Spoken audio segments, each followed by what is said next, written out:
I was recently knocking doors and I met an energy executive who told me that he was thinking about giving Mark Carney a chance to prove that he was different than his predecessor. And we talked about the ministers who had recently changed their long-held and strident positions on building pipelines, the ones who are trying to erase 10 years of statements saying that oil and gas is dirty jobs and a dying industry, and that our resources are stranded assets and Canada should transition out as quickly as possible. But maybe Mark Carney represents a change.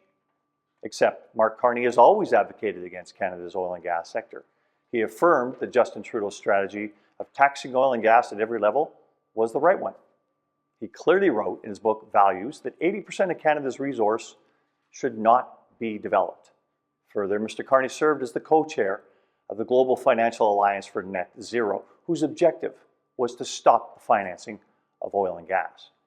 We don't need to comment on Mr. Carney's selective use of these rules when they contradicted investments his own firm held, nor on his doublespeak in two languages about building pipelines across Canada, nor on his commitment to not amend the Impact Assessment Act, which is the main impediment to building any projects in Canada. So when I asked the energy executive I met if he still wanted to believe the Liberals' disingenuous position on energy development, he smiled and said, "Yeah, it's kind of a joke, isn't it?"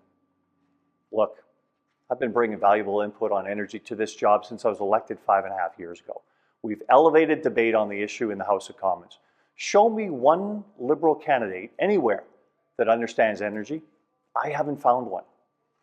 So if you work anywhere close to Alberta's energy industry or know someone who does, let me say, if Mark Carney is fooling you now about his newfound support for industry, ask what has caused this sudden change.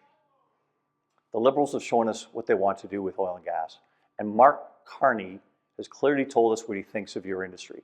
Any conversion is a joke, but it's not a laughing matter.